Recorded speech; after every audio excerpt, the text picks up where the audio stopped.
Well, good morning to you all. Good morning. Great. It all sounded great, the band too, so thanks for that. Thanks for singing that song with me. Many of you know that in Unitarian Universalism, congregations exist somewhat independently, governing themselves. Congregations also define themselves through mission and vision statements like the ones on the back of your orders of service each week. But those goals usually involve how a congregation is to be in relationship, not only among its members, but with the world outside the walls where it gathers. Independent as we have from the beginning existed in community, tied in cooperative and sometimes containing ways to other independent congregations through association, local, regional, and national. So it is that once yearly congregations comprising Unitarian Universalism assemble and do the business of the larger organization of which we are a part, the UUA, the UU Association of Congregations. The location for this general gathering, drawing anywhere from 2,000 to 5,000 individuals from hundreds of congregations, varies geographically, allowing easier access sequentially to different parts of the country. This wasn't always the case. For years, the meetings were all in Boston, leaving all places other than the Northeast isolated and unable easily to forge the kind of mutual relationships that our association really requires. Happily for us Northeasterners, the meeting this coming year will be held relatively close by in Providence, Rhode Island. So I encourage you to start thinking through how to maximize your participation in this event. For being in association with other congregations is as much a part of who we are as UUs as is being independently governed. If we do not prioritize collaboration, we miss out on educational opportunities to experience examples of how others do business, cooperative, multifaceted models for how to engage ourselves and how to engage an increasingly diverse world. Models for how congregations can go about fulfilling their missions, the means by which they can be in service to their visions of that ultimate goal of beloved community. This summer, the advertised theme of General Assembly was the power of we. And I ultimately found Spokane, Washington, an apt geographical setting for this notion and an appropriate symbol for the themes of my message to you this morning. Spokane was founded and exists to this day on both sides of a rapidly moving, bubbling, and crashing river.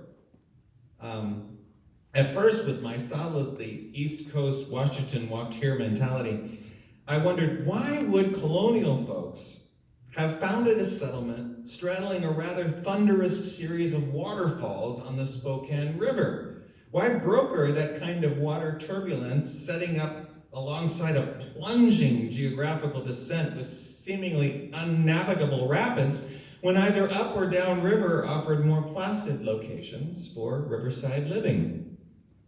I soon realized that the West has rather a more recent history than we do in the East. Spokane wasn't really settled as a city until the 1880s, nearly 300 years after our coast was, by which time technologies existed to bridge the falls in various ways, and importantly, to harness the power of its breakers for milling, to set carbines in motion, and for the production of electricity. Not that every single one of Spokane's 6 bridges hasn't been destroyed by raging water or fire over the years, but what in the 1600s would have seemed untenable by the late 19th century had been seen as a desirable challenge. In the literature for the General Assembly Week, the theme of the power of we was expanded to the power, possibility, struggle, joy of we, in order to articulate what Spokane knows only too well. Harnessing the power of a we can lead to strength, and yes, even joy. But those possibilities are impossible absent a struggle. Our denomination and its precursor bodies of Unitarian and Universalist churches have been wrestling with this struggle since their inception. The terms Unitarian and Universalist were both epithets at their inception, terms of opprobrium to tar fringe elements of Christian orthodoxy, and only gradually assumed by adherents themselves. So it's no surprise, perhaps, that a collection of castaways from the seats of religious power would struggle themselves with how to handle power once taken into their own diverse hands. In recent years, dissension in the ranks had begun to provoke many, perhaps especially persons of color, persons with disabilities, and persons of varied gender identities, to wonder whether our UU experiment had run its course. The degree to which the movement had crashed on the rocks of implicit bias and tokenism perhaps signaled that the time for bridging divides and brokering diversity had ended, and cutting losses and regrouping was now in order. Walking each morning from my hotel on one side of the Spokane River over a series of bridges, dams, and land masses to the convention center on the other was a living meditation on how to coexist amidst turmoil. 2017 had proved to be the near breaking point for UUism, when a long simmering resentment over not putting actual money where our mouth was, a mouthful of dismantling the structural privileges that are the fruits of white supremacy culture talk, led to a rash of resignations at the highest levels. A commission on institutional change was established to oversee a racism audit of UU association practices and policies, and to set priorities and to make recommendations for anti-oppressive strategies that would advance our progress toward building the beloved community while holding us accountable. Last year, many of the Commission's recommendations were issued, paths forward that would disrupt the usual ways of doing business, collaboration and power sharing, a focus on process and appreciation, a validation of diverse views and alternative methods of self-expression, acknowledgement that conflict and fallibility were inevitable, and a sense of realism about the fact that taking more views into account would take time, that both and thinking didn't happen on a fast track, and that censoring voices not typically heard from meant that the usual voices would have to be de-centered. It was clear that what was needed was many, many rounds of listening, of giving new perspectives the power to be operational, and that patience would be vital. So this year in Spokane, most business was postponed for another time, and the emphasis was on listening, actually hearing from the we. This project is deeply theological about things of ultimate importance, for in order better to appreciate the contours of that which is greater than any one of us, we need to hear from as many voices as possible. We need to nurture and protect those parts of the capital W whole that are vulnerable to attack or neglect or exploitation, human and non-human alike, as well as environmental aspects of creation. And we need to depend upon covenantal vows for behavior so as to guide our interactions with one another. We are a covenantal faith movement. It is in covenant that we fulfill our missions as congregations in pursuit of fleshing out our vision statements. A covenant is a series of promises for how we want to behave with one another. A covenant allows us a container of safety in which the qualities of life we value have more of a chance to come to the fore. But in Spokane this summer, the emphasis was that while being in covenant was important, true associational community takes practice. And the association recommended 3 practices that I think we can all take to heart. For while a covenant holds our association to a framework in which we give one another space to make mistakes and to repair those breaches by being drawn back into covenant through reconciliation, being a congregational community takes practice too. So 3 practices. The first practice involves honoring multiple truths. Now this is different than the alternative facts we hear about in the news. The multiple truths referred to here are our individual viewpoints. While I may have every intention to phrase my perceptions as I statements, my spoken truth may well not coincide with yours. And it is possible that what I say can cause harm to another, despite my good intentions. This is particularly likely when someone with white privilege, such as I, can so easily confuse what I perceive as common experience with what turns out to be merely my limited perspective. But when I am surrounded by the like-minded and the like-privileged, I can be validated in feeling that I embody a universal perspective.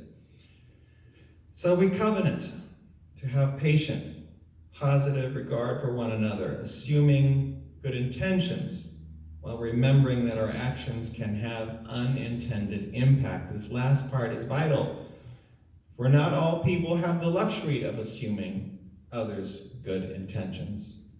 And good intentions do not prevent privilege from harming others. Putting myself in situations where I am but one viewpoint among many allows me to become invested in the truths of others and to believe people when they tell me what they are experiencing. The second practice urged by the planners of the General Assembly is to consider social location. After all, each one of us holds multiple identities with respect to class, race, ability, gender, sexuality, age, role, and more.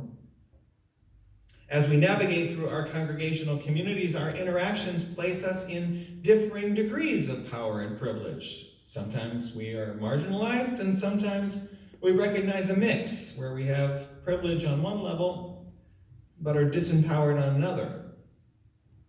The problem is that many of us in UU congregations are in a position of privilege and power a lot of the time. And it is part of our privilege not to be aware of it. In order to be invested in understanding the personal truths of those different from us, we need to be proactive in surfacing hidden power dynamics and use our privilege to create more space for those at the margins. And yes, that means it's not always going to be about some of us. At the heart of covenant is sacrifice, in that to further beloved community, to dismantle white supremacy characteristics, to welcome multiple truths, we may have to forego some of the privilege that could otherwise be ours to wield. So the third point of advice to advance the power of we is to practice care. Care for ourselves and for those with whom we engage. If we're really going to hear from the we at the heart of what makes us a spiritually engaged community, we're going to hear some things that we don't like. Some things that will surprise us. Some things that will discomfort us. That's why the power of we is deceptively easy sounding, because it can easily sound like I'll have everyone on board with me. The power of we means that it isn't about me or you, it's about us. If we're in a position of relative privilege, we'll need to practice letting go of assumptions and take our cues from other people. That will be hard. So we'll need to sit in our discomfort, pause, consider, and process before we speak. And when we are alerted to the fact that we aren't being fully accountable for our words or our actions, that we're not taking into account the harm they are causing another, we need to stop what we're doing and figure out a way to process the interaction with someone else with whom we have a built-up trust, because it's not the job of marginalized folks to educate us. And if we are in the position of being marginalized, we need to evaluate how much spiritual energy we have to give to any conversation. Maybe what's best is to end the conversation and take care of ourselves. Maybe there's a way in a community of trust for us to suggest that the other person isn't being fully accountable for their words or actions without being drawn into a dragnet of having to be that person's teacher. Care is required. So 3 recommended practices: honor multiple truths, consider location, social location, and practice care. It turns out that harnessing the power of we isn't easy or comfortable, or even perhaps of immediately discernible benefit to me. But the beauty is that enacting the power of we leads us to places each one of us separately, by definition, couldn't have imagined we'd go. This is known as synergy. You may have heard that word and intuit that it meant something like working together, and it does mean that. Synergy comes from the Greek, syn for together and ergon for work, but it means more than that. Synergy is a state in which 2 or more things work together in a particularly fruitful way that produces an effect greater than the sum of their individual efforts. So synergy refers to that which is inaccessible to any one of us, but which comes into being when we are in concert. It is that more than spirit of life that both contains and exceeds us. When we embrace this synergistic communal impulse in all of its diversity, when we harness the power of we transform ourselves, and in doing so, we begin to transform the world. As we sang earlier, together, we are more. In this community, each of you is valuable and precious, and each of you is enough. And each of you is loved for who you are in all of your particularities. To be a people of synergistic faith, we need to bring those particularities to the table, not pretending we are all the same or relating to one another solely at our places of similarity, but precisely to be known deeply for the specific, personal ways that each of us brings the universe into being. Although I'm only here sporadically, I hope that gradually you have gotten to know more and more aspects of who I am. My vow to you when I'm here is really to attempt to bring everything that I am into relationship with you, and I trust you will welcome me in all my messy complexity, or at least I hope you'll continue to give me a try. In turn, I want you to discover, and I want to join you in discovering new things about each of you to love. So I want to end my remarks this morning by asking you to consider 2 questions. And I hope you'll also consider sharing some of your answers with one another, because the we of this gathering needs you here. So the first question is, what things at UUFLB let you know you belong here? What things at UUFLB let you know you belong here? This is a question about values, about those things that already speak to you in your complexity and allow you to call this place your spiritual home. The second question is, with what specificities would you like to stretch this community? With what specificities would you like to stretch this community? This question asks you to dig a little more deeply. Perhaps there's a part of you or someone you love that you haven't yet brought here. A talent, a belief system, an ethnicity, an ability or disability, something that you perhaps haven't heard addressed from the pulpit or might like to, or a skill set that you have yet to lend to this community. We're all resources for one another. Are you being tapped as a resource in this community? If not, why not? It could be that you're afraid someone may disagree with you or be uncomfortable with who you are. But discomfort and agreement are a natural and necessary stage in the development of a group that is moving toward honest creativity. Innovation and learning are the product of differences. Two or more ideas in the same place at the same time create friction. The only way to avoid friction is to live with a single idea. And an organization that can only hold one idea can only do what it has already done. And that's the kiss of death. What things at UUFLB let you know you belong here? And with what specificities would you like to stretch this community? I invite us all to bring into synergistic contact our multiple truths within this covenantal community of faith in order that we might embrace the roiling waters that difference and diversity promise. If we do so, then like Spokane, Washington, we risk having our bridges washed away from time to time. But we also approach the promise of harnessing the great power of we that the waters of our combined intentions will bring, and living in alignment with our mission and vision. If we are known and loved in our complex specificities, we cease to be merely a collection of drops.